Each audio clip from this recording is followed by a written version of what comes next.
Avez-vous déjà réfléchi à ce qui arrive à une personne qui passe sa vie entière à être regardée sans jamais être vraiment vue? Ce n'est pas de l'invisibilité. L'invisibilité serait un soulagement. C'est autre chose. C'est quand les yeux des autres glissent sur vous comme ils glissent sur une chaise, une fenêtre, une bougie allumée dans un coin sombre. Objet nécessaire, présence ignorée. C'est quand votre nom n'est prononcé que lorsque quelque chose a mal tourné. C'est quand toute votre valeur est mesurée par l'absence d'erreur, jamais par la présence d'effort. Et quand l'erreur arrive enfin, peu importe la raison, peu importe la faute de qui, vous devenez le centre d'une pièce qui n'a jamais pris la peine d'apprendre votre nom. Cela s'est produit une nuit d'août 1869 dans un domaine de la Gironde, lors d'un dîner qui devait porter sur la politique, l'argent et les mariages arrangés. Et cela aurait été exactement cela, n'eût été un homme qui regardait au mauvais endroit au bon moment. Avant de continuer, vérifiez si vous êtes déjà abonné à la chaîne et dites-moi dans les commentaires de quel pays vous nous regardez. Car ce que vous êtes sur le point d'entendre n'est pas seulement l'histoire d'une femme humiliée devant 30 personnes. C'est l'histoire du moment exact où un baron, avec assez de pouvoir pour se taire, a choisi pour la première fois de sa vie de ne pas se taire. Le domaine de Belle-Espérance se trouvait à 4 lieues de la ville de Libourne, niché entre des collines de vignobles qui, au mois d'août, avaient déjà été vendangées, laissant dans l'air une odeur résiduelle de terre humide et de sarments secs. C'était une propriété de plusieurs milliers d'hectares, avec une maison de maître de 2 étages, les logements des domestiques à l'arrière et une réputation bâtie sur 3 générations de la famille de Valois. Monsieur Hector de Valois, le baron de Belle-Espérance, avait hérité du domaine à 22 ans, à la mort de son père emporté par la fièvre, et depuis, il gérait les terres avec une froideur que ses pairs appelaient compétence, et que ses subordonnés reconnaissaient comme une distance calculée. 41 ans, des épaules larges d'homme qui a grandi entre les travaux des champs et les lectures nocturnes. Des yeux bruns qui avaient l'habitude dérangeante d'observer plus que de parler. Le genre de regard qui mettait les hommes de sa classe légèrement mal à l'aise, sans qu'ils puissent expliquer pourquoi. Ce soir-là, le grand salon du domaine était dressé pour 30 invités, des familles de vignerons de la région, 2 vicomtes, un juge fraîchement arrivé de Paris et mademoiselle Eudoxie de Valmont, fille du vicomte de Valmont, qui avait voyagé en calèche pendant 6 heures, dans le but non déclaré, mais largement compris, d'être présentée au baron comme une option de mariage. Le père était endetté, le baron était célibataire, le calcul était simple. Madame Séraphine Blanchard, cousine de Monsieur Hector, qui gérait la maison depuis la mort de la mère de celui-ci 12 ans plus tôt, avait passé 3 jours à organiser ce dîner avec la précision de celle qui sait que chaque détail visible parle de la famille avant que le moindre mot ne soit prononcé. Les nappes étaient en lin portugais, les couverts en argent massif et la vaisselle. 8 services complets de porcelaine anglaise à bordure dorée, achetés sur commande à Bordeaux, étaient l'objet qu'elle avait mentionné au moins 4 fois dans la journée à chaque personne qu'elle avait croisée. Célestine avait entendu les 4 fois. Elle avait 23 ans et était arrivée au domaine de Belle-Espérance à 8 ans, lorsque sa mère fut vendue à une propriété dans le sud et qu'elle fut gardée parce que Madame Séraphine avait décidé cette semaine-là qu'elle avait besoin d'une petite fille pour apprendre le service de la maison de la bonne manière, sans vice, sans manie, sans souvenir d'un autre lieu. 15 ans plus tard, Célestine connaissait chaque lame de parquet qui craquait, chaque courant d'air qui s'infiltrait par la fente de la fenêtre du couloir, chaque changement d'humeur de madame avant même que celle-ci ne s'en rende compte. Survivre dans un endroit comme celui-là n'était pas une question de force. C'était une question d'attention. Elle avait les mains calleuses, la colonne vertébrale droite par habitude et non par orgueil, et une paire d'yeux entraînés à balayer la pièce avant de balayer les visages, car la pièce avertissait du danger avant que toute expression humaine ne le fasse.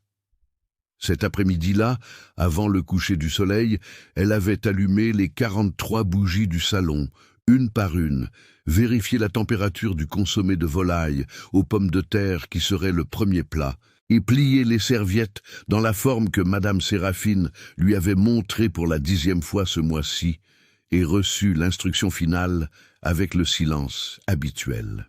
« Si tu renverses une seule assiette, avait dit Madame d'une voix basse, de celle qui n'a pas besoin de volume pour être comprise, tu sauras ce que c'est que de travailler sans manger pendant 3 jours. » Célestine ne répondit pas.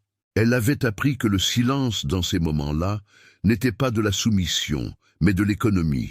Elle économisait chaque mot, chaque réaction, chaque signe que quelque chose l'avait atteinte, pour les moments où il serait nécessaire d'utiliser quelque chose. Et ce soir-là, ce qui serait nécessaire, c'était une concentration totale.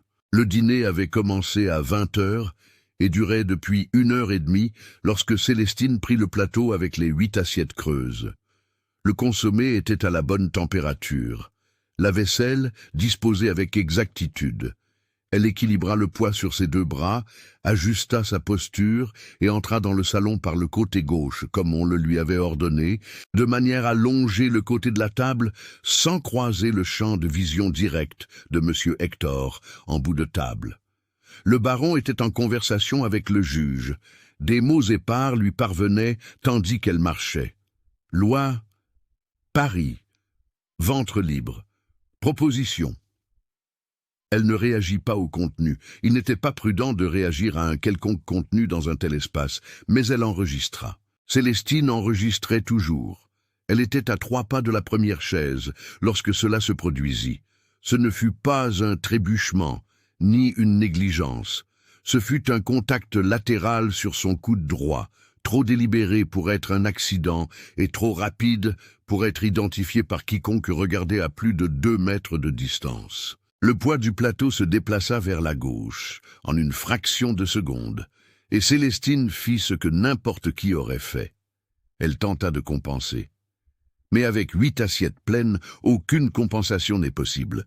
Il n'y a que la physique, et la physique ne négocie pas. La première assiette tomba, puis la deuxième, la troisième. Chaque impact sur le parquet de bois sonna comme une sentence lue à haute voix, un mot à la fois. Le consommé se répandit en arcs irréguliers sur le bois verni. Les éclats de porcelaine blanche à bordure dorée se dispersèrent dans un rayon de près de 2 mètres autour de ses pieds nus. Et le salon, qui était en pleine conversation une seconde plus tôt, car le vicomte de Valmont venait de terminer une anecdote sur un voyage à Marseille, tomba dans un silence complet. 30 paires d'yeux se tournèrent en même temps. Célestine resta immobile, le plateau vide entre les mains, la colonne toujours droite par pur réflexe musculaire, car le reste de son corps était entré dans un état d'attente qu'elle connaissait bien. L'état de celui qui sait que ce qui va suivre va faire mal et qui ne fait que calculer l'intensité. Mon Dieu du ciel! Madame Séraphine se leva avec la lenteur stratégique de celle qui ne veut pas paraître troublée, mais qui a besoin que tout le monde voie qu'elle se lève.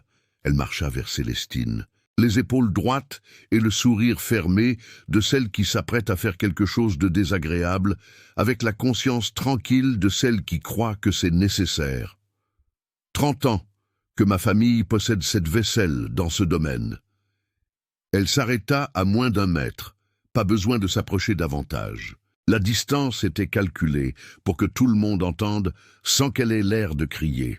30 ans, sans une fissure, sans un éclat.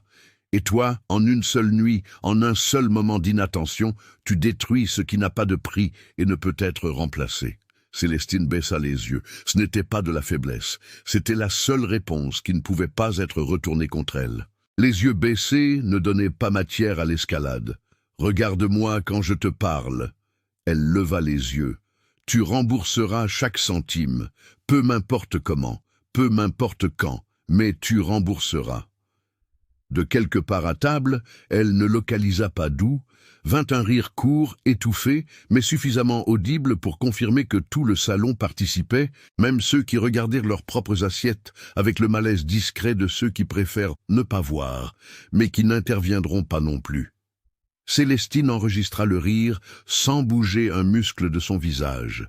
Et c'est exactement à cette seconde, entre le rire et le silence qui suivit, alors que Madame Séraphine avait encore la bouche ouverte pour continuer, qu'elle le remarqua. Il y avait une paire d'yeux dans le salon qui ne regardaient ni les éclats par terre, ni elle, ni Madame Séraphine.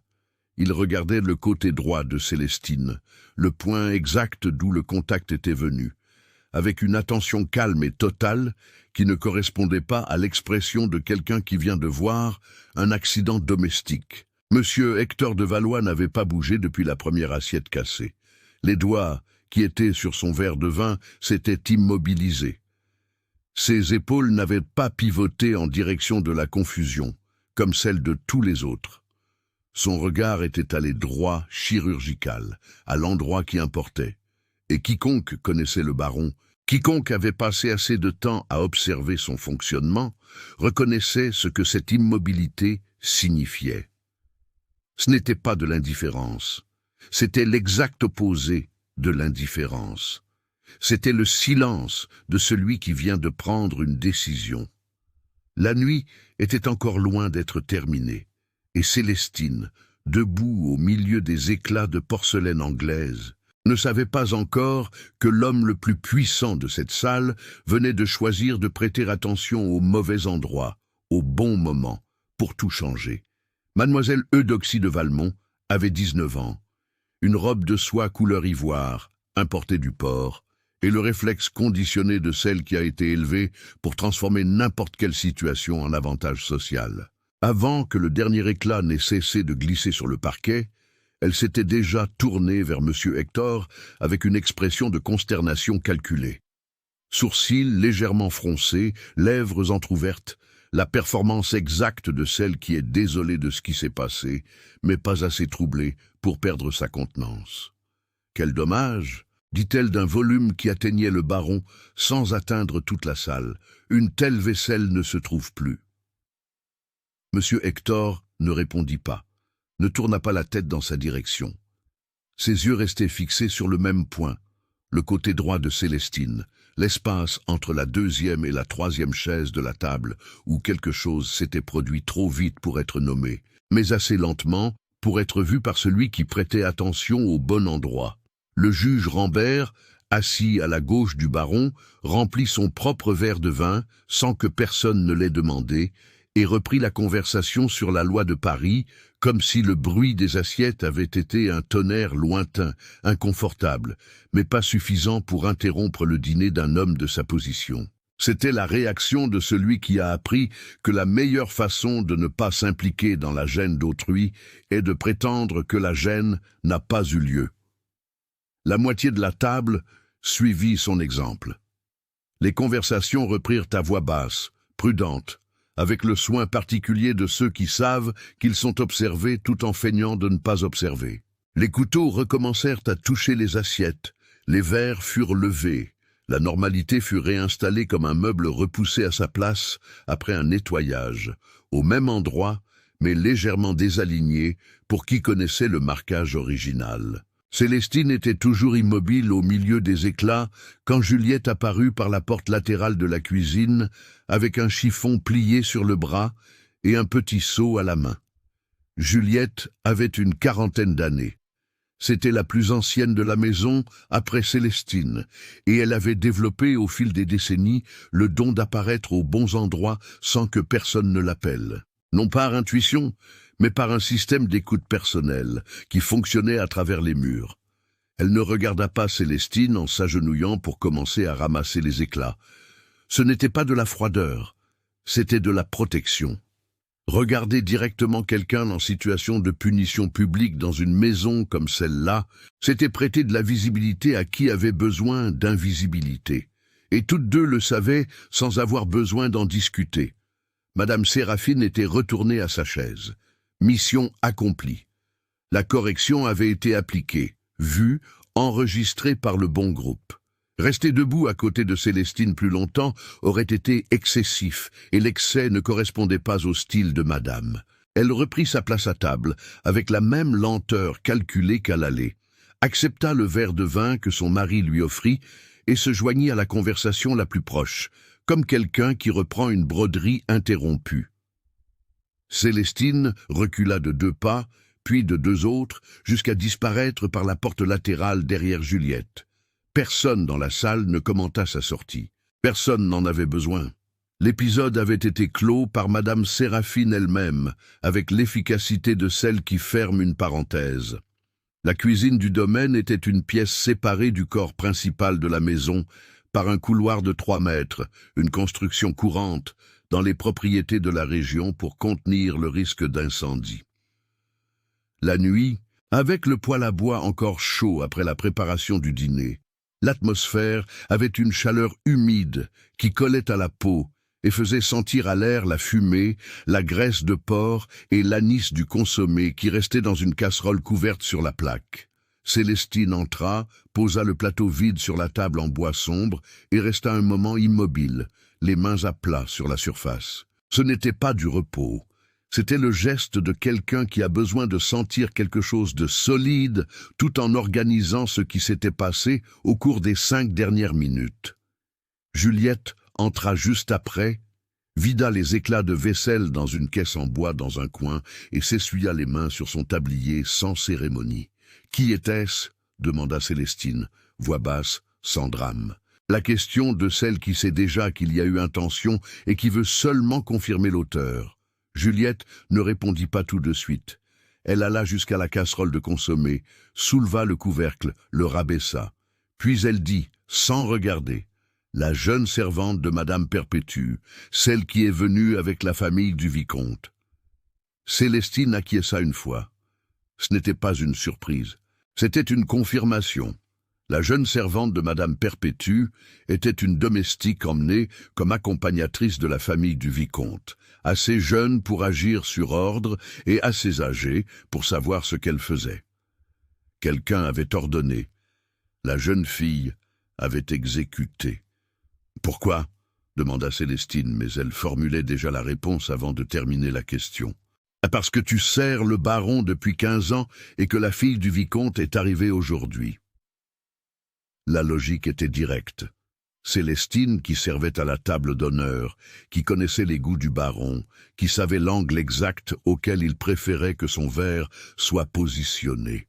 Cette Célestine était une menace que quelqu'un avait décidé de supprimer avant la fin du dîner. Non par jalousie d'affection, mais par jalousie de position.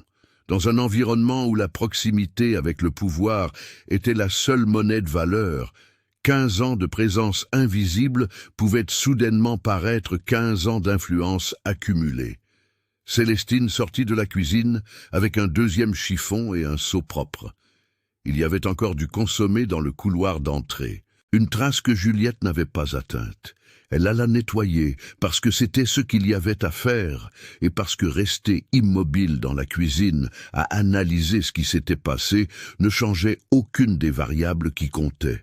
Le couloir entre la cuisine et le salon avait une petite fenêtre, sans vitre, juste une ouverture avec un volet en bois qui, le jour, laissait entrer le vent et, la nuit, le son des cigales.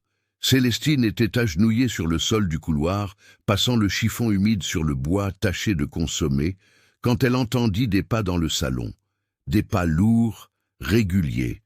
Le genre de pas d'un homme qui n'ajuste pas son rythme à l'environnement, qui marche à son propre tempo, parce que c'est l'environnement qui s'ajuste à lui. Elle ne leva pas la tête. Les pas s'arrêtèrent de l'autre côté de la porte latérale du couloir, puis la porte s'ouvrit. Monsieur Hector de Valois entra dans le couloir avec un verre de vin dans la main gauche et l'expression de quelqu'un qui était sorti chercher quelque chose et avait trouvé autre chose. Il regarda Célestine agenouillée par terre, le seau à côté, le chiffon dans sa main. Puis il regarda tout le couloir, comme s'il vérifiait qu'ils étaient seuls. Célestine resta immobile une seconde, non par peur, mais par calcul. La présence du baron dans un couloir de service pendant son propre dîner n'avait pas de protocole établi. Il n'y avait pas d'instruction pour cela. Elle commença à se lever. « Ne vous levez pas !» La voix était basse, ce n'était pas un ordre. Elle avait l'inflexion spécifique de quelqu'un qui demande et qui n'a pas l'habitude de demander. Célestine resta dans une position intermédiaire, ni agenouillée ni debout, un instant. Puis elle se leva quand même, parce que rester par terre devant lui était une position qu'elle n'était pas disposée à occuper, indépendamment de ce qu'il avait dit. « Vous avez vu qui a poussé le plateau ?» dit M. Hector.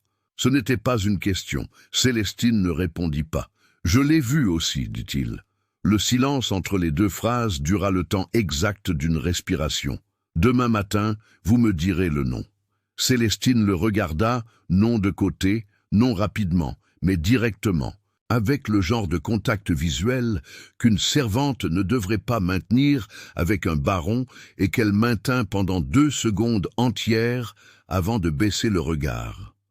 Ce n'était pas un défi, c'était une évaluation. Elle mesurait si c'était un piège, un test, un intérêt sincère ou une autre catégorie qu'elle n'avait pas encore cataloguée.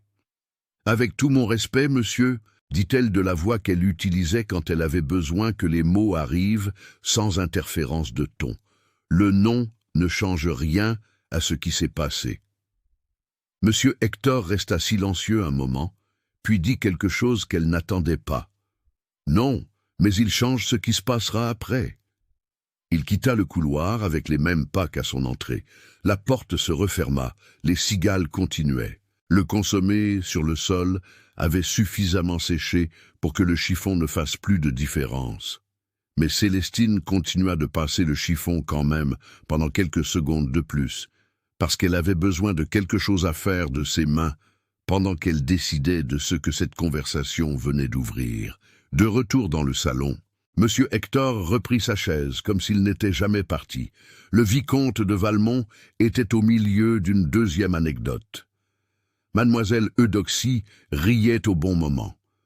Madame Séraphine distribuait son attention aux invités avec l'efficacité d'une hôtesse qui connaît la valeur de chaque sourire. Personne n'avait remarqué l'absence du baron, ou s'ils l'avaient remarqué, ils avaient décidé de ne pas l'avoir remarqué, ce qui revenait au même. Dans un lieu où la distance entre voir et dire était la différence entre être dedans et être dehors. Le dîner se poursuivit pendant encore 2 heures. La vaisselle restante fut utilisée pour les plats suivants. Le vin était bon. Les conversations sur la loi à Paris furent reprises et abandonnées selon l'intérêt des présents. Et quand les derniers invités montèrent dans les chambres préparées pour eux et que les bougies du salon furent éteintes une par une, le domaine de Belle-Espérance retourna au silence qui le recouvrait chaque nuit.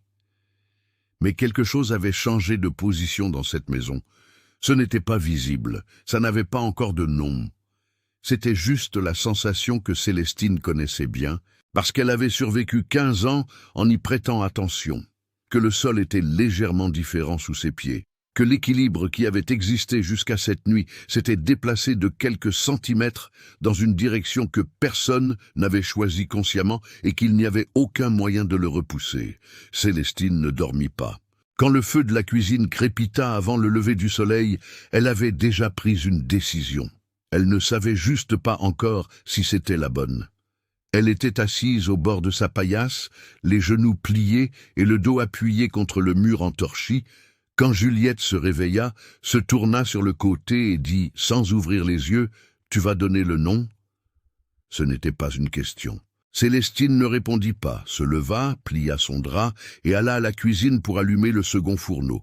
À 6 heures du matin, Madame Séraphine apparut dans la cuisine avec un tablier propre et une liste en tête qui n'avait pas besoin de papier pour exister. Elle réassigna les tâches sans préambule. Lucie ferait le café de la véranda, Berthe porterait les plateaux. Célestine resterait à la préparation. Elle annonça cela en regardant le mur au-dessus des têtes de tout le monde, la méthode de celle qui distribue des ordres sans vouloir recevoir de regards en retour. Personne ne contesta.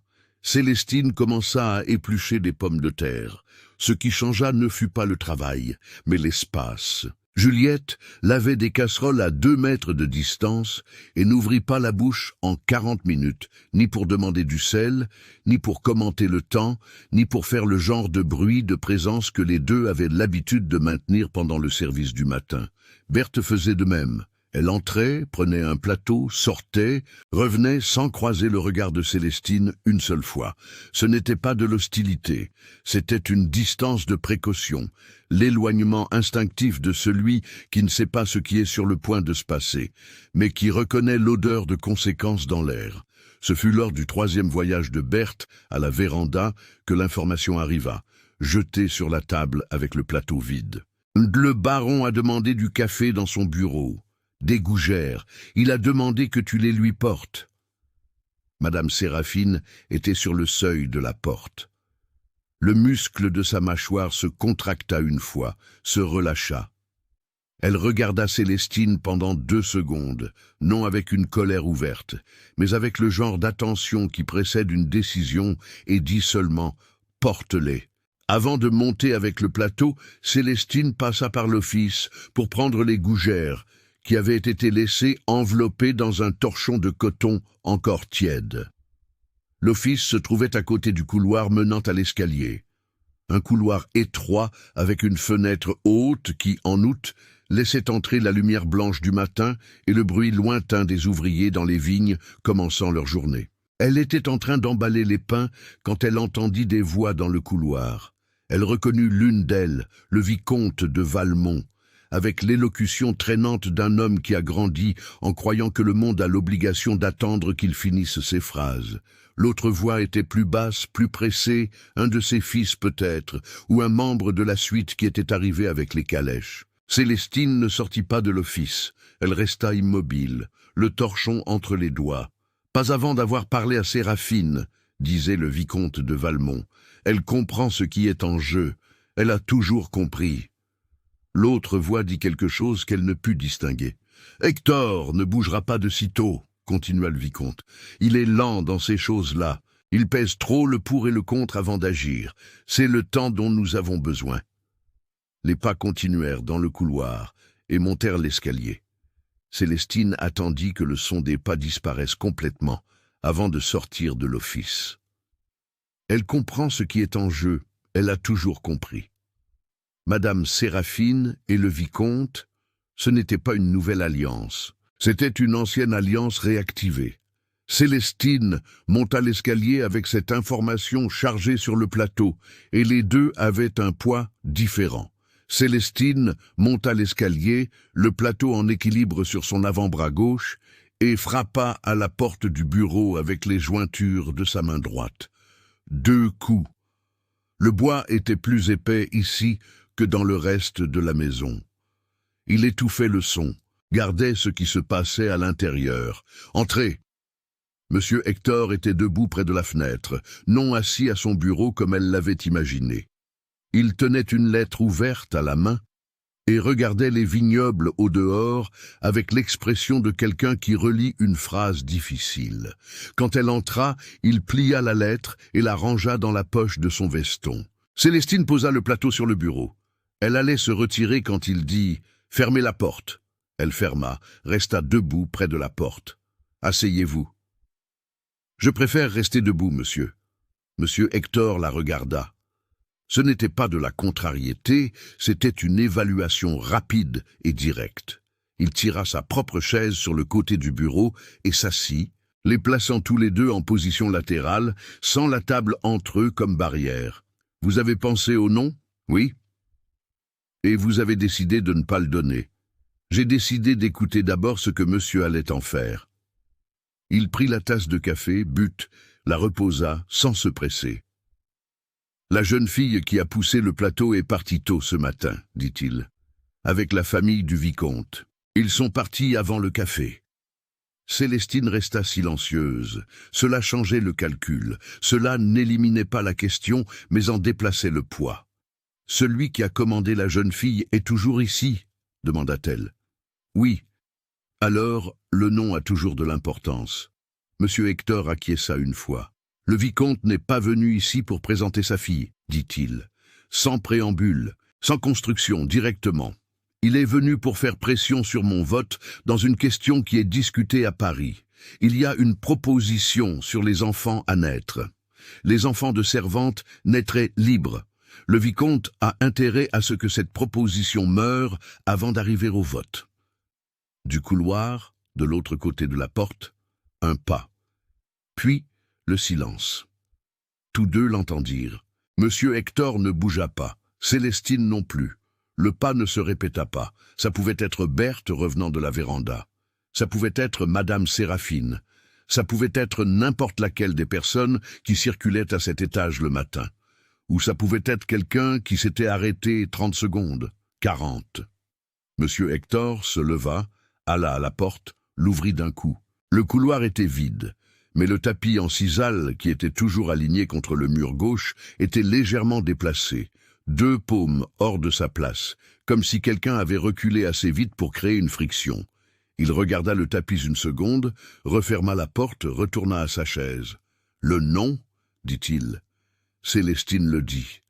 Pas celui de la jeune fille, ce nom était parti en calèche. Le nom de celui qui avait parlé avec la jeune fille dans le couloir de l'aile des invités pendant 15 minutes, l'après-midi du dîner, pendant que tout le monde se préparait.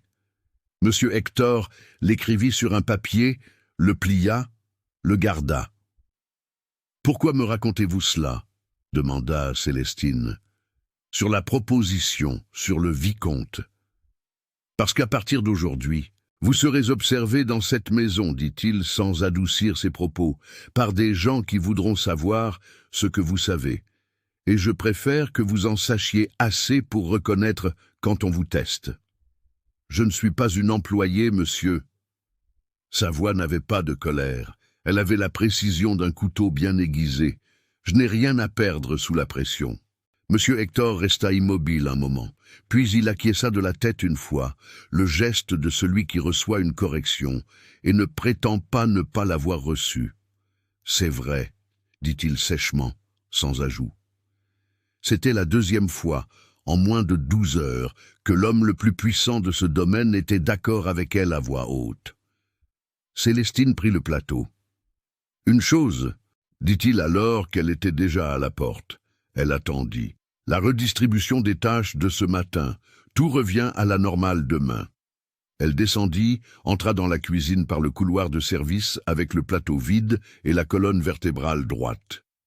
Madame Séraphine était assise à la table de la cuisine. Pas debout, pas en train de circuler, assise avec une tasse de café qui devait déjà être froide devant elle. C'était une position inhabituelle pour cette heure du matin. Elle ne s'asseyait jamais dans la cuisine pendant le service. Quand Célestine entra, elle leva les yeux. Leurs regards se croisèrent pendant moins de 3 secondes. Puis Madame Séraphine se leva, prit sa tasse et sortit par le couloir principal, sans rien dire. Juliette continuait de laver des casseroles. Berthe pétrissait du pain. « Combien de temps es-tu restée là-haut » demanda Berthe, sans lever les yeux de la pâte. « Le temps d'un café » dit Célestine. Berthe acquiesça, ne posa plus de questions. Mais 10 minutes plus tard, quand Célestine alla chercher de l'eau à la jarre en terre cuite dans le coin, elle trouva le couvercle déplacé. Et à côté de la jarre, par terre, une des cuillères en bois qui étaient toujours suspendues au mur était tombée. Personne n'avait fait tomber de cuillère pendant qu'elle était dans la cuisine. La jarre se trouvait à côté de la fenêtre, qui donnait sur le couloir latéral. La fenêtre était entr'ouverte. Célestine referma la jarre, suspendit la cuillère, ferma la fenêtre, ne dit rien. À 9 heures du matin, le vicomte de Valmont descendit pour un café tardif, demanda à Lucie de réchauffer le lait à nouveau, et, en passant devant le seuil de la cuisine, laissa son regard se poser sur Célestine 1 seconde. Pas le regard distrait d'un seigneur passant devant une servante, mais le regard de quelqu'un qui vérifie quelque chose, qui calibre. Elle continua de couper des goyaves sans altérer son rythme. À 10 heures, Madame Séraphine convoqua une réunion rapide des femmes de la maison dans le couloir de service. Elle redistribua à nouveau les tâches, cette fois avec une couche supplémentaire. Célestine ne servirait plus les chambres des invités pendant leur séjour. Lucie et Berthe couvriraient ce service. Elle présenta cela comme une question d'efficacité, avec la voix calme de celle qui croit sincèrement à ce qu'elle dit ou qui a appris à le paraître. Personne ne commenta que la redistribution avait duré moins de 4 heures avant d'être refaite. Célestine enregistra chaque pièce, La conversation dans l'office, le tapis déplacé dans le couloir du bureau, la fenêtre ouverte, le regard du vicomte, la nouvelle redistribution de madame. Séparément, c'étaient des incidents courants dans une grande maison avec beaucoup de gens qui circulent. Ensemble, ils formaient un motif. Et les motifs, Célestine l'avait appris, étaient le seul langage que le danger parlait avant de devenir visible. Le domaine avait des invités pour encore 2 jours, et quelque part entre ces murs, quelqu'un avait entendu assez pour commencer à bouger. Le déjeuner des invités était servi à midi dans la petite salle à manger. Pas le grand salon du dîner de gala, mais la pièce à côté, avec une table pour 12 personnes et des fenêtres donnant sur le jardin latéral.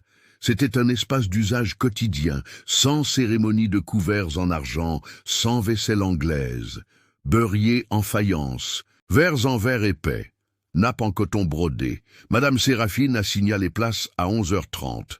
Célestine la prit par Berthe, qui revint de la salle avec l'information déposée sans commentaire, de la même manière qu'on dépose quelque chose de lourd quelque part et qu'on s'éloigne avant d'être tenu responsable de son poids.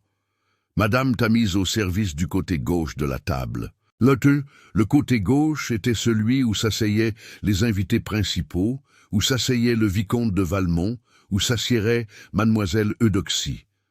Célestine s'essuya les mains sur son tablier et alla disposer les verres.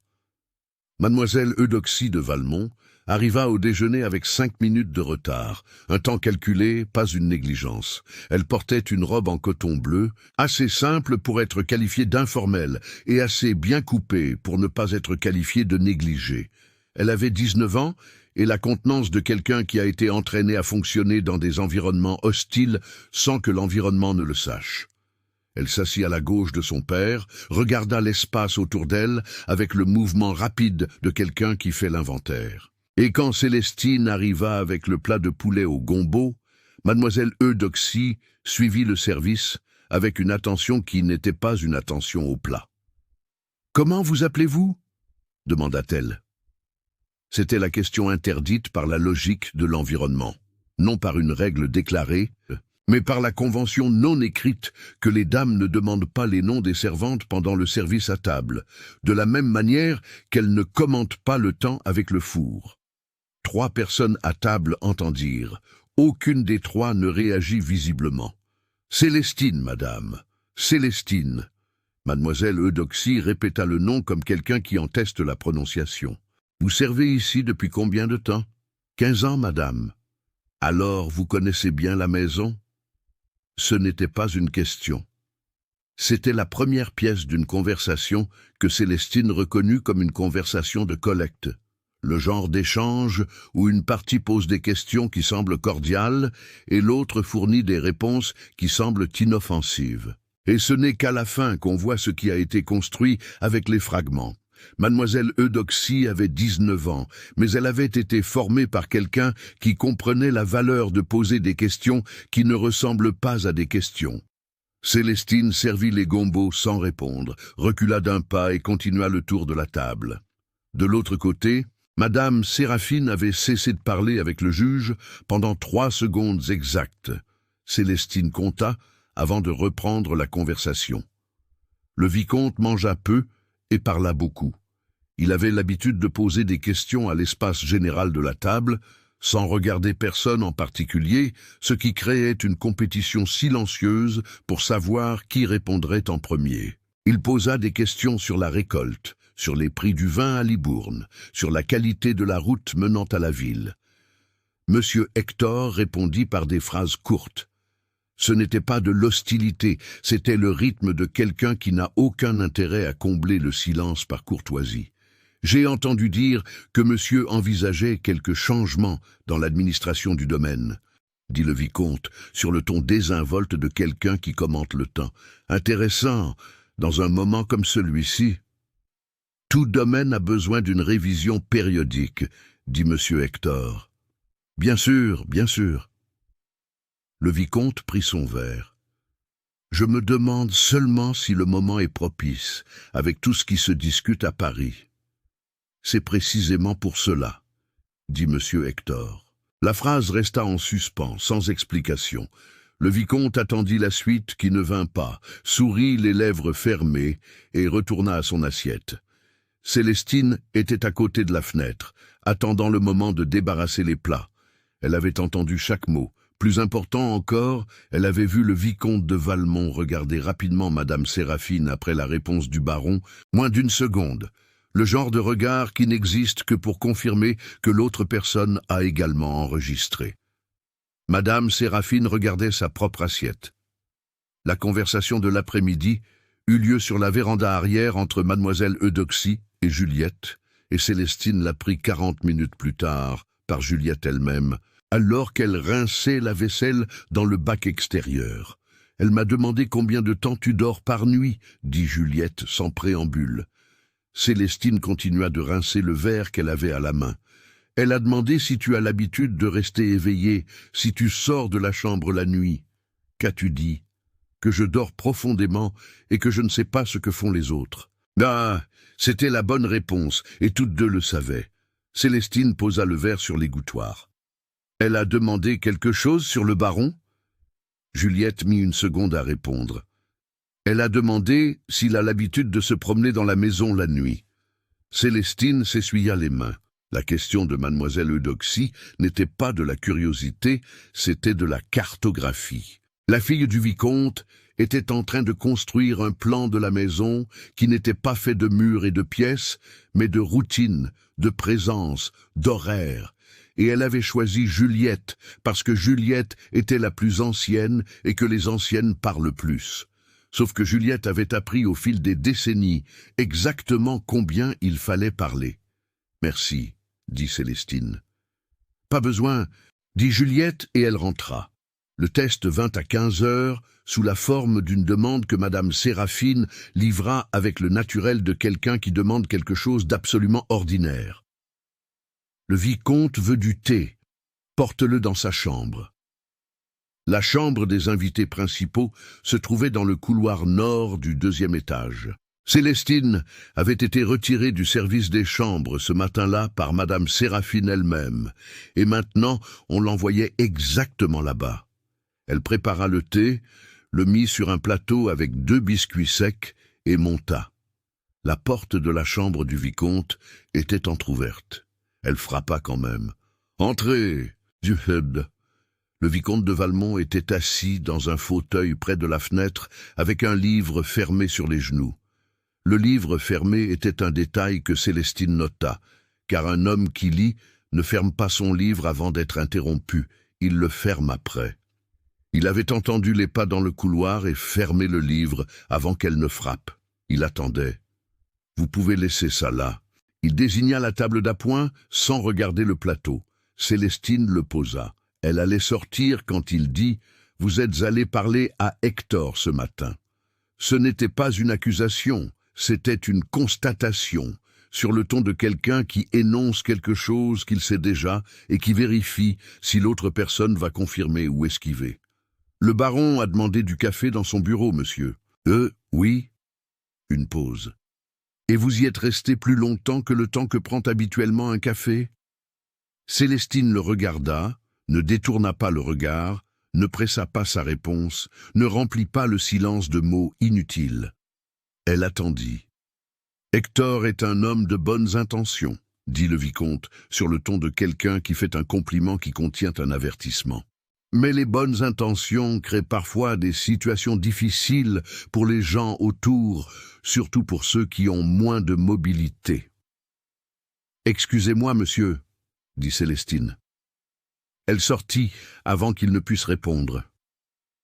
Elle descendit l'escalier avec le plateau vide et la conscience exacte de ce qui venait de se passer. Le vicomte avait tenté, en moins de 2 minutes, de semer le doute sur le baron et d'offrir une protection implicite en échange de distance. Il n'avait pas menacé, il n'avait pas promis, il avait simplement positionné les pièces et l'avait laissé calculer.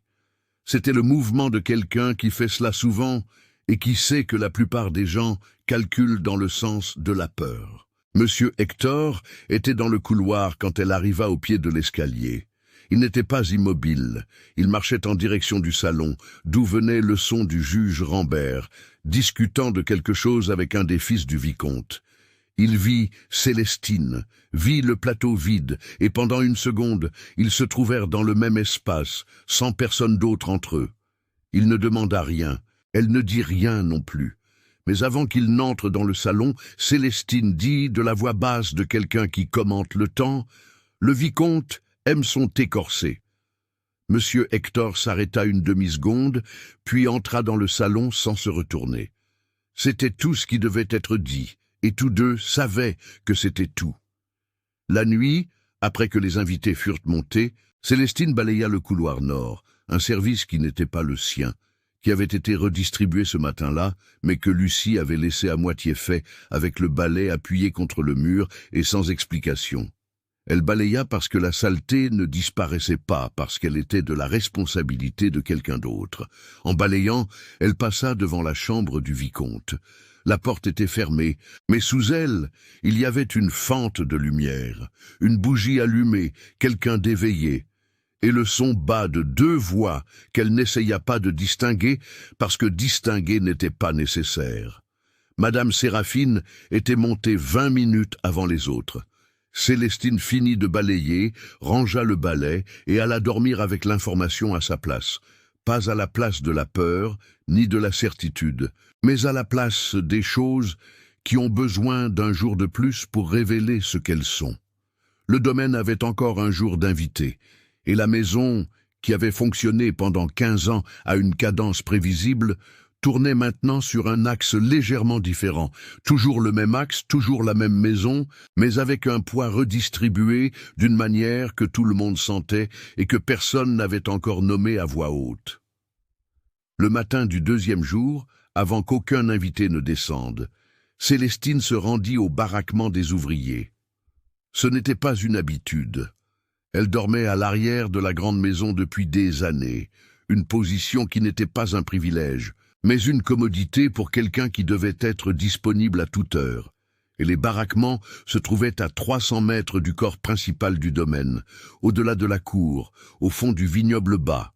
Elle y alla parce que Thomas était là, et Thomas était le seul à l'intérieur de cette propriété qui était né au même endroit qu'elle. Thomas avait une quarantaine d'années, travaillait dans les vignes depuis l'âge de 12 ans et avait développé au fil des décennies l'habitude de parler peu et d'observer tout avec l'attention lente de celui qui sait que la hâte est un luxe pour ceux qui ont un endroit où courir. Quand Célestine arriva, il réparait le manche d'une houe à l'extérieur, assis sur une souche de bois, avec la concentration spécifique de celui qui utilise le travail manuel pour penser. Il ne demanda pas ce qu'elle faisait là. « La famille du vicomte part demain matin », dit Célestine à voix basse, s'asseyant par terre à côté de lui. « Avant qu'il ne parte, quelqu'un va essayer de parler aux ouvriers du vignoble. » Thomas passa la main sur le bois du manche. Ils ont déjà essayé. Hier après-midi, un jeune homme qui est venu avec le vicomte est resté près de la cour pendant une demi-heure. Il a parlé à Benoît de Salaire. De Salaire ? De Salaire, de ce qui se passe après la loi qui vient de Paris. Thomas ne leva pas les yeux du manche. Il a dit que ceux qui restent avec le baron auront des problèmes. Qu'un baron qui soutient la loi de la liberté est un baron qui perd son domaine. Et un domaine qui perd, c'est un travailleur qui perd tout. C'était l'argument le plus efficace possible pour un public spécifique. Pas une menace directe, mais un doute sur l'avenir. Planter l'incertitude là où il y avait une stabilité relative, aussi étroite soit-elle. « Benoît a écouté ?» demanda Célestine. « Benoît a écouté. Il n'a dit ni oui ni non. » Une pause. « Mais Justin a écouté aussi, et Justin n'est pas Benoît. » Célestine connaissait Justin. 30 ans, fils d'Angola, arrivé il y a 3 ans d'un domaine en faillite dans le sud de la France, où il avait vécu des choses qu'il ne décrivait pas, mais qui laissaient des marques reconnaissables pour qui savait regarder. Justin se méfiait de tout seigneur avec une bonne politique, non par ingratitude, mais par l'expérience accumulée qu'une bonne politique venait accompagner d'une condition. Si le vicomte réussit à mobiliser les ouvriers, dit Célestine, Le baron perd son soutien interne avant tout vote à Paris. Tu as déjà compris, dit Thomas, et il retourna au manche de sa houe. Célestine resta 5 minutes de plus sans parler. Le vignoble bas était calme à cette heure, encore avec de la rosée sur les feuilles, et l'odeur était dense et végétale, différente de l'odeur de la grande maison, qui était de cire, de bois traité et de cuisine au feu de bois. C'était le même territoire et un monde différent, et elle avait passé des années à la limite entre les deux, sans appartenir entièrement à aucun. Elle retourna à la maison avant que la première cloche ne sonne. À 8 heures du matin, Célestine se rendit au bureau sans y être appelée. Elle ne frappa pas comme la fois précédente. 2 coups formels. Attente. Elle frappa une fois et ouvrit. Monsieur Hector était debout près de son bureau, une tasse à la main, et l'expression de quelqu'un qui avait peu dormi. Il la regarda avec un sourcil légèrement levé. Pas d'irritation, mais une surprise sincère, le genre qui n'est pas joué. « Hier après-midi, dit Célestine, un homme de la suite du vicomte est resté dans la cour pendant une demi-heure. Il a parlé aux ouvriers de ce qui arrive aux domaines qui soutiennent la proposition de Paris. » Monsieur Hector posa la tasse sur la table. « Qui vous l'a dit ? Je suis allé le chercher. » Il resta silencieux une seconde. Pas le silence de celui qui traite l'information, mais le silence de celui qui recalibre quelque chose. La distinction était petite, mais réelle. La première fois qu'ils avaient parlé, Célestine avait répondu à des questions. Maintenant, elle était arrivée avec sa propre information, de sa propre initiative, obtenue par son propre mouvement. C'étaient des positions différentes dans la même pièce. « On travaille sur Justin, dit-elle. Si le vicomte part aujourd'hui sans réponse, il partira avec une brèche ouverte. Que pensez-vous que je dois faire ?» La question était trop directe pour être rhétorique. Célestine le regarda. Le même regard de 2 secondes de la nuit du dîner, le regard qui mesurait avant de décider. Parler à Justin avant que la calèche du vicomte n'apparaisse dans la cour. Lui dire quoi ? La vérité, dit-elle. Que la proposition ne prend le domaine de personne. Que ce qui change, c'est l'enfant qui naît après, pas le père, pas l'enfant qui existe déjà. Le mensonge qu'ils ont planté est facile à démonter si quelqu'un se donne la peine d'y aller. Monsieur Hector se leva, prit le veston qui était plié sur la chaise. « Accompagnez-moi. » Ce n'était pas le protocole. Ce n'était rien qui ait un nom ou un précédent dans ce domaine ou dans n'importe quel domaine que Célestine connaissait.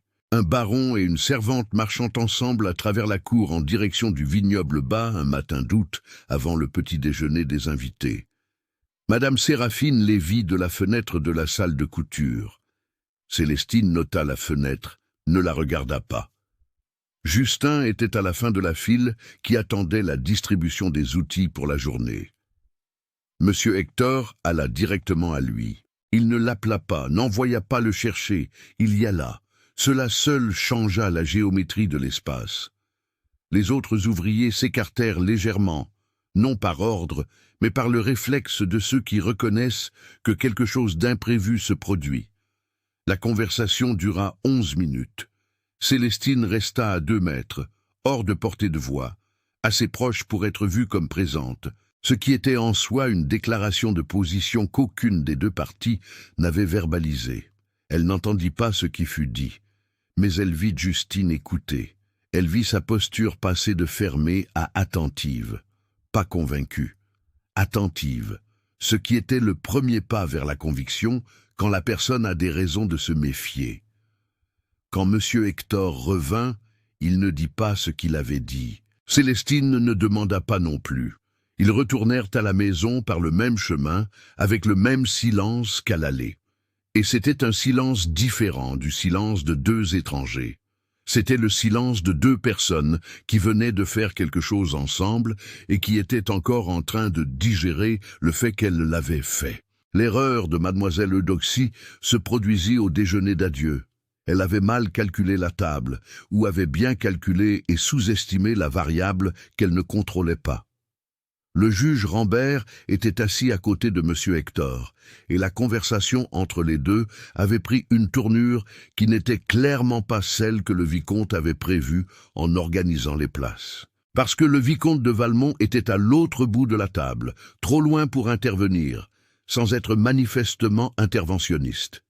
Et ce que le juge disait à M. Hector, de la voix basse de celui qui conclut un accord, avait la structure d'une conversation qui se ferme, pas d'une conversation qui est encore ouverte. Mademoiselle Eudoxie le réalisa avant son père. Célestine le réalisa avant Mademoiselle Eudoxie. Elle le réalisa au moment où la jeune femme prit son verre d'eau et le tint sans boire, le regard allant et venant, du bout de la table au milieu, calculant le temps qu'elle avait perdu. La réponse était « assez de temps ». Mademoiselle Eudoxie reposa le verre, regarda Célestine qui se tenait à côté de la fenêtre avec le plat de riz, avec une expression qui n'était ni de la colère ni du mépris. C'était la reconnaissance brève et involontaire de quelqu'un qui comprend qu'une pièce a bougé pendant qu'elle regardait du mauvais côté. Célestine ne réagit pas, servit le riz à l'invité suivant et continua le tour de la table. Les calèches partirent à 16 heures, avec le soleil déjà bas sur les vignobles mûrs. Le vicomte de Valmont dit au revoir avec la cordialité impeccable de celui qui perd une manche, mais pas la partie. Il serra la main de M. Hector assez longtemps pour dire quelque chose à voix très basse que seul le baron entendit, et monta dans la calèche sans se retourner. Mademoiselle Eudoxie fut la dernière à monter. Sur le seuil de la porte de la calèche, elle se retourna une fois. Pas vers M. Hector, pas vers Madame Séraphine, vers Célestine, qui se tenait sur le perron de la grande maison avec un plateau vide dans les mains. Les deux femmes se regardèrent pendant 2 secondes. Il n'y avait pas d'hostilité dans ce regard. Il y avait quelque chose de plus dérangeant, un respect involontaire. Du genre qui naît quand une personne reconnaît qu'elle en a sous-estimé une autre et n'a aucun moyen d'annuler cette reconnaissance sans annuler sa propre intelligence. La calèche partit. La poussière du chemin de terre mit 3 minutes à retomber. Et quand elle retomba, le domaine de Belle-Espérance était plus calme qu'il ne l'avait été en 3 jours. Mais c'était une quiétude qui ne ressemblait pas à du repos. Elle ressemblait au moment après que les cartes ont été ramassées et avant que quelqu'un ne décide de jouer une autre manche ou de se lever de table. Madame Séraphine rentra dans la maison sans parler à personne. Monsieur Hector resta debout dans la cour 1 minute de plus, regardant le chemin vide. Célestine retourna à la cuisine, lava le plateau et commença à préparer le dîner pour 2 personnes. Parce que c'était ce qu'il y avait à faire, et parce que le travail était la seule chose dans cette maison qui restait constante, indépendamment de tout ce qui changeait autour. Mais quelque chose avait changé. Pas de position cette fois, de nature. Ce qui avait été un jeu d'observation était devenu un jeu de conséquences. Et la conséquence, contrairement à l'observation, ne permettait pas de revenir en arrière et de prétendre que rien ne s'était passé.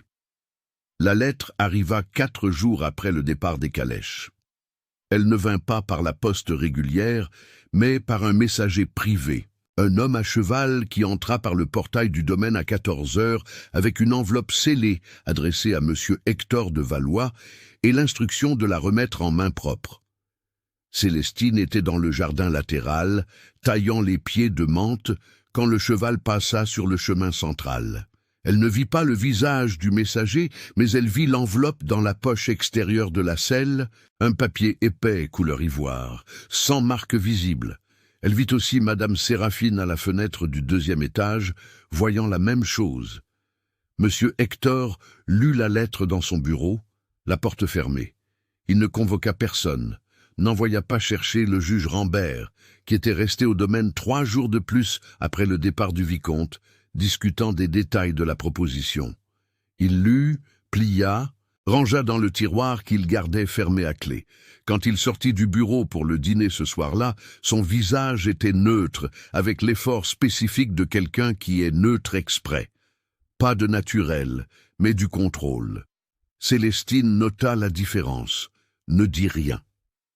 Après le dîner, quand le juge Rambert se retira dans sa chambre et que la maison devint silencieuse, Monsieur Hector resta sur la véranda arrière avec un verre d'eau-de-vie qu'il ne buvait pas. Il le tenait, l'appuyait sur la balustrade, regardait le vignoble sombre. Célestine passa par le couloir intérieur qui donnait sur la véranda en revenant de la cuisine et s'arrêta une seconde. Il était de dos. Elle continua, mais à 6 heures du matin le lendemain, quand elle alla allumer le second fourneau, elle trouva un billet plié sous la jarre en terre cuite. Non, pas dans la jarre, en dessous, contre le sol en pierre. Petit papier, écriture menue. Le vicomte a coupé mon crédit à l'entrepôt de Libourne. D'autres choses arrivent. Elle brûla le billet dans la bouche du fourneau avant que Juliette ne se réveille. Ce qui arriva, ce fut Madame Séraphine. Pas d'un coup, mais petit à petit, avec la patience de celle qui sait qu'une pression constante est plus efficace qu'une pression brusque.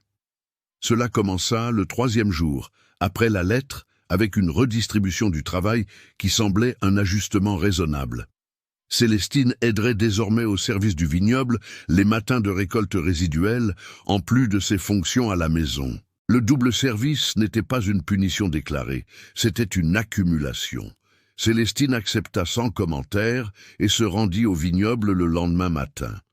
Le vignoble bas couvrait 7 hectares et à cette époque de l'année, c'était la récolte de second passage. Des grains qui avaient été laissés derrière lors du premier balayage, des rouges tardifs parmi des feuilles déjà desséchées. Un travail qui exigeait une attention aux détails et une résistance au soleil qui, en nous, tapait dur à 10 heures du matin. C'est dans le vignoble que Célestine rencontra vraiment Justin pour la première fois. Pas de loin, comme dans la cour, mais côte à côte, dans une rangée de ceps de vignes, tous deux avec des paniers au bras, à une distance qui permettait une conversation à voix basse, sans être entendue à plus de 2 mètres. « Qu'est-ce que le baron vous a dit ce matin-là » demanda Justin sans préambule, sans la regarder. « Il a dit que la proposition ne prend personne qui existe, qu'elle ne change que ce qui naît après. » C'est ce qu'il a dit. Justin cueillit un grain, l'examina, le jeta. Qu'est-ce qu'il fera quand la loi passera et que le propriétaire voisin décidera qu'un fils libre est un fils ennemi? C'était la question à laquelle le discours du baron n'avait pas répondu. Célestine le savait. Justin savait qu'elle le savait. « Je ne sais pas, dit-elle. Moi non plus. » Il fit 2 pas de plus dans la rangée. « Benoît croit au baron. Moi, je crois qu'un baron est un baron. » Une pause. « Mais je préfère un baron qui agit à un baron qui parle. Il est venu à vous. » « Oui. » Justin s'arrêta, se tourna vers elle pour la première fois. « Et vous y êtes allé avant. » Ce n'était pas une accusation, c'était une reconnaissance, du même type que celle qu'il y avait dans le regard de mademoiselle Eudoxie sur le seuil de la calèche, mais venant d'un endroit complètement différent, avec un poids différent. Justin disait qu'il avait remarqué qui avait bougé la première pièce, et que cela importait pour la façon dont il lisait le reste. Célestine retourna à sa rangée sans répondre. Mais la conversation avait ouvert quelque chose qui ne se refermait pas simplement parce que le sujet avait changé. Le problème avec Madame Séraphine vint sous la forme d'une casserole. C'était vendredi, jour de faire de la confiture de lait pour la semaine suivante, et la casserole en cuivre qu'on utilisait pour cela, une grande casserole à fond épais qui était suspendue au crochet le plus haut de la cuisine, avait disparu. Elle n'avait pas été déplacée au mauvais endroit. Elle n'était pas dans l'office, ni dans le couloir, elle n'était tout simplement pas là. À 10 heures du matin, Madame Séraphine apparut dans la cuisine et demanda où en était la confiture de lait. « Il n'y a pas de casserole, » dit Célestine. « Comment ça, il n'y a pas de casserole ? La casserole en cuivre n'est pas au crochet. » Madame Séraphine regarda le crochet vide, comme si le crochet avait commis une infraction personnelle.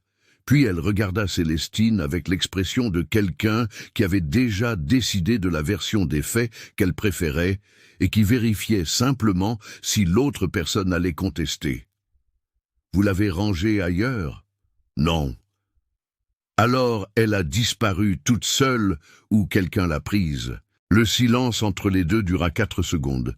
un temps long dans une cuisine de domaine, un jour de travail. Juliette tournait le dos aux deux, immobile au-dessus de l'évier, les mains dans l'eau qu'elle avait cessé de remuer. « Je vais avoir besoin que vous cherchiez cette casserole, dit Madame Séraphine, de la voix de celle qui clôt un sujet en même temps qu'elle l'ouvre. Et quand vous la trouverez, prévenez-moi. » Elle sortit. La casserole apparut à 15 heures à l'intérieur d'un sac de jute dans la remise à outils, un endroit où une casserole de cuisine n'avait aucune raison de se trouver. Célestine la trouva, la lava, la suspendit au crochet, ne dit rien à madame. Elle commença la confiture de lait avec 3 heures de retard. Juliette, à côté, dit à voix très basse en remuant les haricots. C'est Berthe qui l'a mise là. Berthe l'a fait de son propre chef. Berthe l'a fait parce que quelqu'un l'a demandé. Célestine remua le lait de la confiture sans altérer son rythme. Berthe travaillait à la maison depuis 11 ans. C'était une femme de 40 ans, avec 3 enfants au baraquement et une peur quotidienne et légitime qui la rendait perméable aux instructions venant de la bonne direction. Ce n'était pas de la faiblesse, c'était de l'arithmétique. Celui qui a le plus à perdre pèse davantage avant de choisir son camp. Blâmer Berthe ne résolvait rien. Et accuser Madame Séraphine sur la base de la parole de Juliette était un mouvement qui pouvait coûter plus que la casserole. Célestine termina la confiture de lait, couvrit le chaudron et alla balayer le couloir. Ce soir-là, M. Hector lut la 2e lettre. Celle-ci arriva avec un journal de Paris que le juge avait apporté glissé entre les pages. Célestine la vit tomber quand il ouvrit le journal sur la table de la véranda. Elle le vit la ramasser rapidement, vit son expression changer une demi-seconde avant de se remettre en place. Il ne brûla pas celle-là. Il la garda dans sa poche. Plus tard, quand la maison fut silencieuse et que Célestine passait dans le couloir du 1er étage avec la lanterne éteinte parce qu'elle connaissait le chemin par cœur, elle entendit M. Hector à l'intérieur du bureau. Pas des voix, des pas. Le son spécifique de quelqu'un qui fait les 100 pas dans un espace trop petit pour l'énergie qu'il a besoin de dépenser. Elle s'arrêta. Non pour écouter, pour décider. Elle frappa 2 coups. Les pas s'arrêtèrent. Une pause. « Entrez !» Monsieur Hector était debout au milieu du bureau, avec les 2 lettres ouvertes sur la table, côte à côte. Il la regarda avec une expression de fatigue non dissimulée, de celui qui avait décidé d'arrêter de dissimuler, au moins à cette heure, au moins dans cette pièce. « Le vicomte est allé voir 2 autres propriétaires de la région, dit-il, sans attendre qu'elle demande. Il a proposé un accord de vente collective du vin qui m'exclut. Si les 2 acceptent, je perds l'accès à l'entrepôt central de Libourne. Combien de temps pour qu'il décide? 2 semaines. Célestine resta debout près de la porte. La lampe sur le bureau projetait l'ombre de M. Hector sur le mur, d'une manière qui le faisait paraître plus grand qu'il n'était et en même temps plus isolé, car une grande ombre dans une petite pièce était une solitude aux proportions augmentées. « Et le juge ?» demanda-t-elle. « Il part demain. » Une pause. Le soutien à la proposition est garanti de sa part. Le problème maintenant n'est pas Paris, c'est Libourne. C'étaient 2 problèmes différents avec le même nom. L'un était politique, une loi qui mettrait des mois à être approuvée ou rejetée. L'autre était économique, immédiat, et n'avait besoin d'aucun vote pour faire effet. Le vicomte avait compris que le champ de bataille, le plus efficace, n'était pas l'Assemblée, mais l'entrepôt de denrées à 4 lieues de là. « Ce dont vous avez besoin, dit Célestine, c'est d'au moins un des 2 propriétaires. » Monsieur Hector la regarda. « Je connais la femme de Faucon, dit Célestine, Madame Perpétue Faucon. Sa fille a épousé un homme de Saint-Émilion l'année dernière. J'ai aidé à préparer le trousseau. Vous connaissez Madame Perpétue. Je sais ce qu'elle valorise et je sais ce que son mari craint. » Monsieur Hector resta silencieux un temps qui n'était pas de l'hésitation. C'était le temps de quelqu'un qui revoit une équation avec une nouvelle variable. Puis, il dit avec soin, « Je vous en demande beaucoup. »« Oui, » dit Célestine, « mais ce n'est pas vous qui avez commencé à compter sur moi. » Elle sortit, descendit l'escalier dans le noir. sans trébucher sur aucune marche, car elle les connaissait toutes par cœur, et alla dormir avec la conscience claire qu'elle avait franchi cette nuit-là une ligne qui n'était ni de service, ni d'obligation, mais de choix. Et le choix, contrairement à l'obligation, créait une dette dans les deux sens. Le fournisseur arriva le jeudi avec une charrette de provisions, sel gros, kérosène, farine de maïs, corde de sisal, et il s'arrêta au portail sans décharger. Célestine était dans le jardin latéral quand elle entendit la voix du contremaître, Ignace, dans la cour, plus forte que d'habitude pour 7 heures du matin. Elle se rendit à l'angle du mur de pierre qui séparait le jardin du chemin central et vit l'homme de la charrette, Laurent, qui livrait au domaine depuis au moins 8 ans. Il était assis sur le banc, les bras croisés, avec une expression qui n'était pas une hostilité ouverte, mais la détermination tranquille de celui qui avait pris une décision avant de partir de chez lui et n'avait pas l'intention de la négocier à son arrivée. « Ce n'est pas de mon ressort », dit Laurent quand Ignace insista pour la 2e fois. « C'est un ordre de l'entrepôt. Livraison uniquement contre paiement d'avance à partir de maintenant. Le domaine a toujours payé à la fin du mois jusqu'à présent. » 3 ouvriers du vignoble se tenaient à 40 mètres, outils sur l'épaule, observant sans s'approcher. Ce n'était pas une curiosité oisive, c'était l'attention spécifique de ceux qui dépendent du fonctionnement d'une structure et qui calculent si la structure fonctionne encore. Monsieur Hector apparut par la porte latérale de la maison, le veston encore ouvert, comme quelqu'un qui était sorti plus vite que prévu. Lui et Laurent parlèrent pendant 6 minutes. À la fin, le baron alla chercher de l'argent à l'intérieur de la maison, et Laurent déchargea la charrette. Le problème fut résolu ce matin-là, mais les 3 ouvriers avaient vu. Et ce qu'ils avaient vu, ce n'était pas Monsieur Hector payant les provisions, c'était Monsieur Hector se faisant réclamer de l'argent devant tout le monde. La différence entre les 2 versions du même événement était petite dans les faits et énorme dans ce qu'elle signifiait lorsqu'elle circulait de bouche à oreille. La rumeur atteignit le vignoble avant le déjeuner. C'est Thomas qui l'apporta, sur le même ton direct que d'habitude, sans fioriture. On dit au village que le baron va vendre la moitié des terres pour couvrir ses dettes. Célestine déjeunait à l'extérieur de la remise, assise sur une souche avec un bol de bouillie.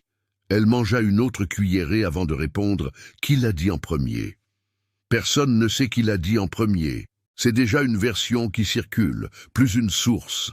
C'est ainsi que fonctionnaient les rumeurs bien travaillées. Elles arrivaient sans expéditeur, car l'efficacité d'un mensonge bien construit résidait précisément dans l'impossibilité de le renvoyer à celui qui l'avait fabriqué. Le vicomte était parti depuis 6 jours. Le récit était resté. « Justin a entendu ?» demanda-t-elle. « C'est Justin qui me l'a raconté. » Célestine termina sa bouillie, lava son bol dans le seau d'eau de la remise et retourna à sa rangée de vignes. Il n'y avait pas de réponse à une rumeur qui soit plus efficace qu'un travail visible. Et la visibilité dans le vignoble était, à ce moment-là, la seule ressource qu'elle avait qui ne pouvait être confisquée sur l'ordre de personne. La messe du dimanche à la chapelle Saint-Sébastien se trouvait à 4 lieues du domaine, dans un petit village avec une place en terre battue et un prêtre qui venait de Libourne une fois par mois. Monsieur Hector n'y allait pas souvent, question de distance et d'emploi du temps, mais ce dimanche-là, il y alla et emmena Ignace comme cocher et Célestine comme partie de la suite de la maison, avec Juliette et 2 autres femmes. Célestine sut qu'elle était dans la suite ce matin-là, quand Madame Séraphine donna la liste de ceux qui y allaient. Elle comprit immédiatement que ce n'était pas une invitation. Madame avait mis Célestine dans le groupe pour une raison qui devint claire dès que la charrette arriva sur la place du village. Madame Perpétue Faucon était là. Madame Perpétue, dont la famille était l'un des 2 propriétaires que le vicomte travaillait pour sceller l'accord collectif de vente. Madame Perpétue, dont Célestine avait aidé à préparer le trousseau de la fille. Madame Séraphine avait découvert le lien et avait mis Célestine sur le terrain avant qu'elle ne puisse elle-même choisir le moment. C'était un coup d'échec. Si Célestine s'approchait de Madame Perpétue, Séraphine pouvait l'accuser d'intrigue. Si Célestine se tenait à l'écart, l'opportunité était perdue. Madame avait transformé le plus grand avantage de Célestine en un piège à deux issues. La messe dura 40 minutes. Le prêtre parla de patience et de providence divine, sur le ton de celui qui remplit une obligation contractuelle. Les familles s'assirent par ordre de position sociale. Les plus aisés dans les rangées de devant, les autres derrière, les serviteurs et les travailleurs à l'extérieur, par la fenêtre ouverte. Célestine resta dehors avec Juliette. Elle vit Madame Perpétue entrer avec son mari, le colonel Faucon, un homme de 60 ans avec une barbe blanche, et l'expression de quelqu'un qui est toujours légèrement irrité par quelque chose qu'il ne peut nommer. Madame Perpétue était une petite femme d'une 50aine d'années, avec l'habitude de bouger les mains, en parlant comme si elle dirigeait quelque chose. Elle avait la réputation d'être une femme d'opinion dans une région où une femme d'opinion était tolérée tant que l'opinion était domestique. Après la messe, la place. Les familles circulaient, les hommes en groupes séparés des groupes de femmes, les enfants courant entre les deux. Monsieur Hector fut abordé par le prêtre et 2 commerçants avant de pouvoir faire 3 mètres. Madame Séraphine se dirigea directement vers le groupe de Madame Perpétue.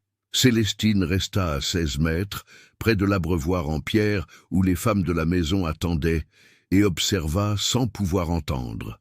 Elle vit Madame Séraphine parler à Madame Perpétue pendant 3 minutes, avec le sourire de visite et les gestes de quelqu'un qui raconte quelque chose d'intérêt général. Elle vit Madame Perpétue écouter avec attention. Elle vit le moment petit, rapide, indéniable, où Madame Perpétue regarda en direction de Célestine. Ce n'était pas un regard de curiosité, c'était le regard de quelqu'un qui vient de recevoir un nom et qui vérifie à quel visage ce nom appartient. Célestine ne détourna pas les yeux. Elle soutint le regard pendant 2 secondes, 3, jusqu'à ce que Madame Perpétue retourne à la conversation avec Séraphine. Ce qui avait été dit, elle ne le savait pas, mais les faits, elle le voyait. Quand le groupe se dispersa et que les familles commencèrent à prendre les chemins du retour, Madame Perpétue passa à 6 mètres de Célestine et ne l'ignora pas. Elle ralentit le pas une demi-seconde, le genre d'hésitation d'une décision interrompue, et continua de marcher. Quelqu'un avait planté quelque chose et Madame Perpétue était en train de décider si elle y croyait ou non. De retour au domaine, encore sur le chemin de terre, Juliette dit à voix très basse « Séraphine a dit que tu as accès à l'argent du baron. » Célestine regarda droit devant elle. « Elle a dit que tu connais des sommes que tu ne devrais pas connaître, que tu vas dans le bureau quand tu n'as pas été appelé. » C'était l'attaque la plus efficace possible dans ce contexte. Pas une accusation de crime, pas une dénonciation de désobéissance. C'était une insinuation d'intimité irrégulière. Le genre qui n'avait pas besoin de preuves car il suffisait qu'elle circule pour créer le doute. Et le doute, dans une structure comme celle-là, était une punition suffisante. « Le colonel Faucon a entendu ?» demanda Célestine. Il était à côté. Le chemin de terre faisait 2 kilomètres jusqu'au portail du domaine. Célestine parcourut chaque mètre en calculant non pas ce qui s'était passé, c'était clair, mais ce qui pouvait être fait avec ce qui s'était passé. Madame Séraphine avait transformé le lien avec Madame Perpétue en véhicule d'attaque avant qu'elle ne puisse l'utiliser comme alliance. Mais il y avait une erreur dans le mouvement de Madame. Elle avait révélé qu'elle connaissait le lien. Et révéler une connaissance dans une guerre comme celle-là, c'était révéler la source qui l'avait fournie. Madame Séraphine connaissait l'histoire du trousseau de la fille de Madame Perpétue. Ce n'était pas une information publique, c'était une information de l'intérieur de la maison qui était parvenue de l'intérieur à l'extérieur. Ou quelqu'un qui avait entendu Célestine et Monsieur Hector converser dans le bureau cette nuit-là. Le domaine arriva à la fin de cette semaine avec l'entrepôt de Libourne en jeu. 2 ouvriers du vignoble, répétant des versions différentes de la rumeur sur la vente des terres. Madame Séraphine, ayant semé le doute sur Célestine aux bonnes oreilles et l'accord avec les Faucons toujours sans réponse. Mais il y avait aussi ceci. Madame Perpétue avait ralenti le pas. Ce n'était pas grand-chose. Ce n'était pas une alliance, pas une confirmation, rien qui puisse être rapporté à Monsieur Hector comme une nouvelle.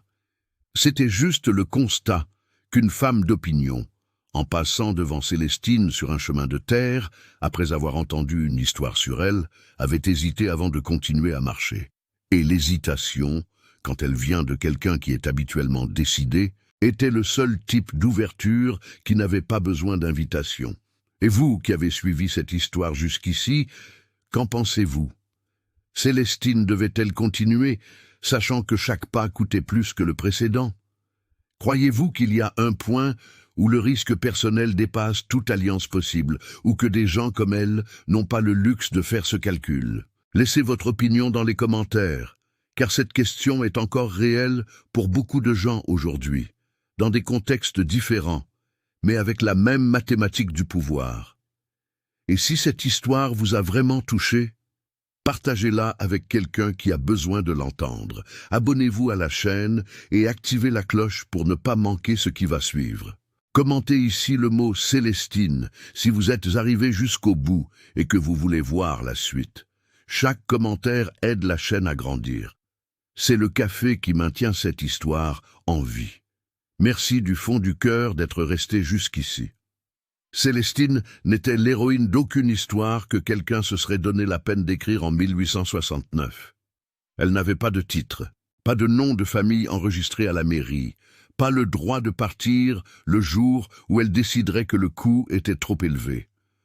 Elle avait 23 ans, une paillasse sur le sol d'une pièce à l'arrière, et 15 ans d'apprentissage sur la façon de survivre dans un système construit pour faire de la survie le seul horizon possible. Et pourtant, à l'intérieur de toutes ces limitations, avec tous ces outils, dans ce monde-là, elle a agi. Pas de manière grandiose, pas avec un discours ou un geste que n'importe quelle salle pourrait applaudir. Elle a agi de la manière dont les vraies personnes agissent quand elles n'ont pas le choix d'attendre les conditions idéales, un pas à la fois, en calculant le risque de chaque pas, en payant le prix de chaque pas et en continuant même après avoir payé.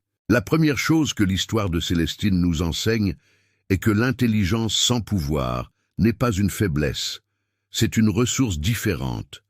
Ce qu'elle avait, ce n'était pas l'autorité pour agir, c'était la clarté pour voir. Et la clarté, dans un environnement où tout le monde préférait ne pas voir, valait plus que n'importe quel titre qui pouvait être accordé et révoqué. La deuxième chose est plus dérangeante. Monsieur Hector a fait ce qu'il fallait. Il est allé au vignoble, a parlé à Justin, a payé le fournisseur, a mis son propre nom dans une position politiquement coûteuse, parce qu'il croyait que c'était ce qui devait être fait. Et pourtant, en faisant tout cela, il restait l'homme qui possédait Célestine comme une propriété légale. La bonté et l'injustice peuvent exister dans la même personne, le même jour, dans le même geste. Le reconnaître ne diminue pas la bonté, mais refuser de le reconnaître diminue la vérité. La troisième chose concerne Madame Séraphine. Elle n'était pas monstrueuse, elle était un produit. Une femme qui avait construit son pouvoir à l'intérieur d'un système qui ne lui offrait aucun pouvoir de droit et qui utilisait les outils que le système mettait à sa disposition. Contrôle, sabotage, réputation, alliance, pour maintenir la position qui lui avait coûté des décennies à construire. Ce n'est pas une absolution, c'est un contexte. Le contexte importe, car sans lui, nous ne comprenons pas comment les mauvais systèmes produisent des personnes raisonnables faisant des choses répréhensibles, avec la conscience tranquille de ceux qui croient n'avoir pas d'alternative. La quatrième chose est la plus simple et la plus difficile à accepter. Le siège que Célestine a affronté ne s'est pas terminé parce qu'elle était intelligente, ni parce que M. Hector était décent. Il ne s'est pas terminé parce que le récit avait besoin d'une conclusion satisfaisante. Le siège a continué. Le vicomte a continué à manœuvrer. L'entrepôt de Libourne est resté en jeu. Madame Séraphine est restée dans la maison. La loi qui était discutée à Paris a mis encore 3 ans à être approuvée. Et quand elle fut approuvée en 1871, elle ne libéra que les enfants à naître, pas ceux qui existaient déjà. Pas Célestine, pas Thomas, pas Justin. L'histoire ne se termine pas par un dîner de mariage, ni par un geste qui résout tout d'un coup. Elle se termine un jeudi ordinaire, avec une charrette arrêtée au portail, une rumeur circulant dans le vignoble, et une femme qui a hésité avant de continuer à marcher sur un chemin de terre. Cette hésitation était tout, parce que c'est ainsi que les choses changent vraiment, pas dans des moments uniques et cinématographiques que le monde entier voit, mais dans les hésitations privées de personnes à qui l'on a présenté une version de la réalité qu'elles ne peuvent plus ignorer. Madame Perpétue avait entendu une histoire sur Célestine, l'avait regardée et avait ralenti le pas. Ce n'était pas une révolution, c'était le début d'une révision. Et les révisions, quand elles atteignent des personnes ayant un pouvoir de décision, construisent le chemin par lequel les choses finissent par changer. Célestine ne savait pas si Madame Perpétue déciderait en faveur du baron ou du vicomte. Elle ne savait pas si la rumeur sur la vente des terres se répandrait au-delà du vignoble. Elle ne savait pas si le pas qu'elle avait fait cette nuit-là dans le bureau, le choix crée une dette dans les deux sens, lui coûterait plus cher qu'elle ne l'avait calculé. Ce qu'elle savait, c'était la même chose que toute personne sait lorsqu'elle choisit d'agir à l'intérieur d'un système qui n'a pas été fait pour elle. Qu'attendre les bonnes conditions est un privilège que tout le monde n'a pas, et que parfois, la seule différence entre celui qui change quelque chose et celui qui ne change rien est d'avoir décidé, un jeudi ordinaire, que cela valait la peine d'essayer, même sans garantie de résultat.